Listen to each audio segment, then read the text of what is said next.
12 வருஷம் நான் அனுபவம் பண்ணிட்டேன் அப்படிங்கிறக்காண்டி நிலத்தின் உரிமையாளர்கிட்ட இருந்து இடத்த பறிக்கவும் செய்யலாம்.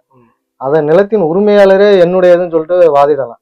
ஆக்கிரமிச்சாங்கன்னா அவங்களும் இந்த இபி பில்லா இருக்கட்டும் எல்லாமே பண்ணிக்கான்னு வச்சுக்கலேன். கல்லுக்காலை போட்டு அடைச்சிருங்க, சுத்தி கல்லுக்காலை போட்டு வேலி அடைச்சிருங்க. வேலி வாங்கும்போது இந்த இடத்த காமிச்சிருப்பாங்க, நீங்க வாங்கிட்டு இதான்னு சொல்லிட்டு அடைச்சும் வச்சிருப்பீங்க. நல்லா கடைசியா வீடு கட்ட போகும்போது செக் பண்ணி பாத்தீங்கன்னா வீடு கூட கட்டியிருப்பீங்க. அதுக்கப்புறம் சரி இன்னொரு ஆள்கிட்ட சேல் பண்ணும்போது எப்போ தெரிய வரும்போது கடைசியா பார்த்தா அந்த இடமா இருக்காது.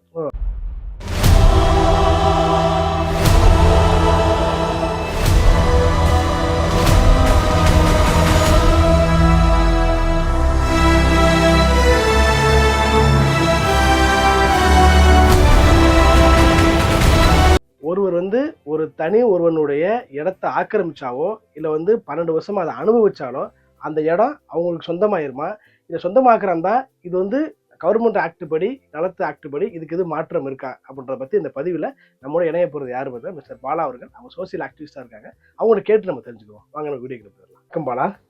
நம்மளோட இணைஞ்சிருக்கிறது பார்த்தீங்க அப்படின்னா ஆல்ரெடி இன்ட்ரோடக்ஷன் கொடுத்துட்டேன். மிஸ்டர் பாலா அவர்கள் சோசியல் ஆக்டிவிஸ்டாக இருக்காங்க. சமூகத்தை சார்ந்த ஆர்டிஐ சம்மந்தமாக நிறைய பதவிகள் விட்டுருக்காப்புல. நிறைய இடத்து சம்மந்தமாகவும் அக்கலாய் பண்ணி நிறைய விஷயங்கள் சரி பண்ணி கொடுத்துருக்காப்புல. ஸோ இந்த விஷயத்த நம்ம ஒரு மனுஷன், தனிப்பட்ட மனுஷன் 12 வருஷமா ஒரு இடத்த ஆக்கிரமிச்சாலும் சரி, அனுபவிச்சாலும் சரி, இது அவர் சொந்தமாக இடத்த மாற்றி அவர் சொந்த இடத்துக்கு நம்ம சொந்த பேருக்கு பட்டா மாற்றிக்கலாமா அப்படின்றத பற்றி நம்ம பாலாவிட்ட கேட்டு வச்சுருக்கோம். ஒருவர் 12 வருஷம் தொடர்ந்து அனுபவம் பண்ணுனா அந்த சொத்து நிலத்தின் உரிமையாளருக்கு சொந்தமா இருக்குமா இல்லை அனுபவம் பண்ணவருக்கு சொந்தமா இருக்கும்னு தான் கேட்குறீங்க. அதாவது எப்படின்னா, நிலத்தின் அனுபவம் பண்ணிக்கிட்டு இருக்கிற நான் 12 வருஷமா என்னென்ன அனுபவம் பண்ணிக்கிட்டு இருக்கேன், எது எனக்கு அந்த அனுபவம் பண்ணக்கூடிய நிரூபிக்கக்கூடிய சான்றிதழ் அவசியமாக வேணும்.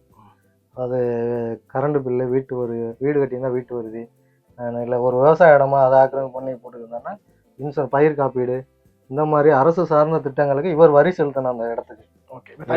இடத்துல இருந்தாலும் அவர் வரி செலுத்திருந்தா அது இடம் அவருக்கு சொந்தமாயிருமா? ஆமா, அதாவது 12 வருஷம் அதை ஆவணங்கள் கண்டிப்பா வேணும். ஆவணம் சாட்சியம் முக்கியமா தேவைப்படும். இதே இது அரசாங்க இடமா இருந்துச்சுன்னா 3 வருஷம் அனுபவம் பண்ணாலே கவர்மெண்ட்ல இருந்து பட்டா வாங்கிடலாம். ஆமா, அந்த பட்டா வாங்குறதுக்கு ஒரு சில கண்டிஷன்ஸ் இருக்கு. அது நம்ம ஃபாலோ பண்ணோம்னா அதுக்கு அரசாங்கமே பட்டா கொடுக்கும். அது தவிர்த்து இந்த தனியார் நபர்கிட்ட இருந்து இப்போ 12 வருஷம் நம்ம அவருக்கு தெரியாம அதை அனுபவம் பண்ணியிருக்கணும். தெரியாம என்ன அவரோட இடம்னு அவருக்கு தெரியும், பட் ஆவணங்கள் அடிப்படையில் அவர்கிட்ட இருக்காது. நான் அந்த காலத்துலாம் பார்த்தீங்கன்னா ஒரு குத்தகை இடம், இந்த இடத்த நான் போட்டுக்கிறேன் அப்படின்னு சொல்லிட்டு வாரத்துக்கு போடுறவங்க அந்த மாதிரி சொல்லி போடும்போது அது என்ன ஆயிருதுன்னா அவங்களோட முன்னோர்கள் அது போட்டிருப்பாங்க. எங்கள் தாத்தா அந்த இடத்த குத்தகை போட்டிருக்காருன்னா அவர் இறந்ததுக்கு அப்புறம் நான் போட்டுக்கிட்டு இருப்பேன். நான் என்ன நினச்சிட்டு இருப்பேன்னா ரெக்கார்டு ஆவணங்கள் பார்த்துருக்க மாட்டேன், நம்ம வீட்டு இடம் தான் சொல்லிட்டு போட்டுக்கிட்டே இருப்பேன்.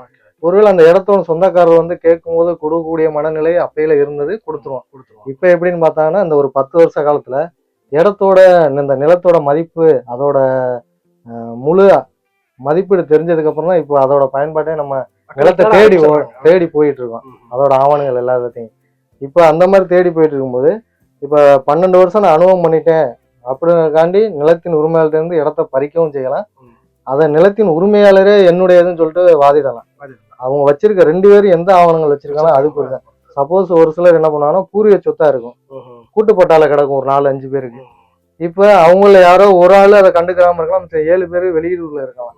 இந்த வெளியூர்ல இருக்கிறவங்க வரும்போது சரி இப்ப எல்லாம் பிரச்சனை இருக்கு, இல்ல நம்ம குடும்பத்துல இல்ல ஒரு தொழில் ரீதியா ஏதோ நம்மளுக்கு முடக்கம் ஏற்பட்டுருச்சு, இந்த சொத்தை யார்ட்டாவது வித்துப்புட்டு நம்ம பண்ணலாம், இல்ல உடல்நிலை ஏதாவது சரி பண்ணலாம், இவங்களுக்கு உடம்பு சரியில்லை இப்ப விற்கன்னு நினைச்சு இப்ப அந்த சொத்தை பிரிக்க வரும்போது இந்த இடம் ஒருத்தட்ட ஆக்கிரமிப்பு இருந்துச்சு அப்படின்னா அதை எப்படி மீட்கலாம், அதுக்கான சட்டத்திட்டங்கள் இருக்கு. அதுக்கு நீதிமன்றத்தால் நடந்தன அதுக்கு என்னென்ன ஆவணங்கள் என்ன எடுக்கணும் எல்லாம். இது எல்லாத்துக்கும் எப்படின்னா லிமிடேஷன் ஆக்ட்னு ஒண்ணு இருக்கு 1950.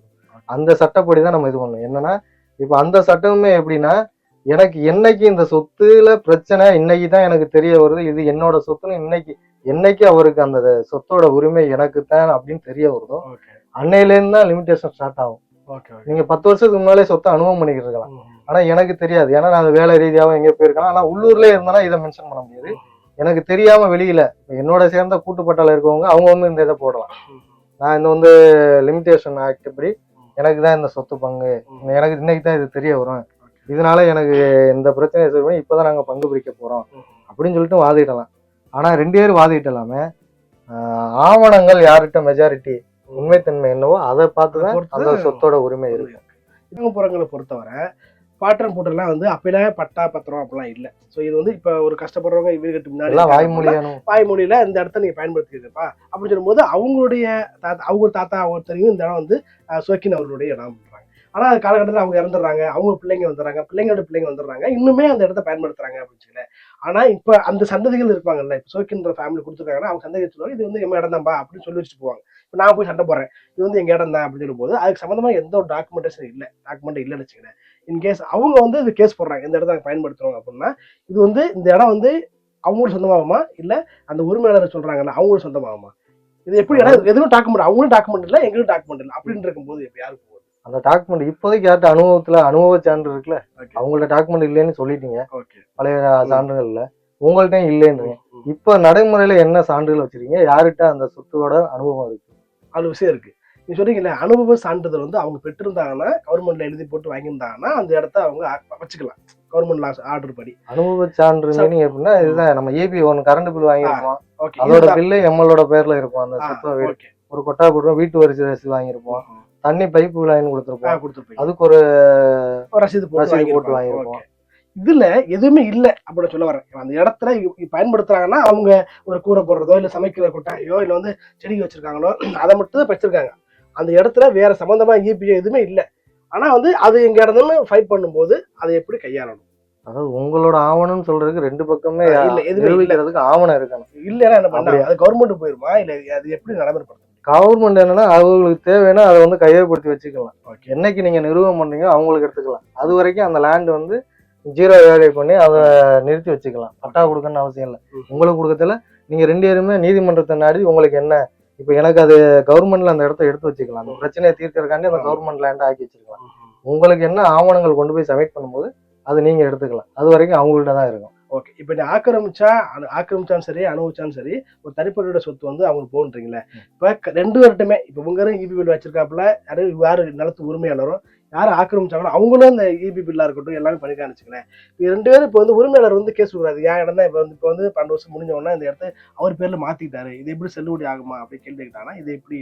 ரெண்டு பேரும் இபி பில் கிடைக்கிறது அது சந்தேகம் தானே. ரெண்டு பேரும் பணம் கொடுத்து ஏதோ விஷயத்துல பண்ணிட்டாங்க. பணம் கொடுத்தாலுமே இப்ப அந்த ஏரியா அவர் அந்த வேலையை அவர் செய்யணும்ல.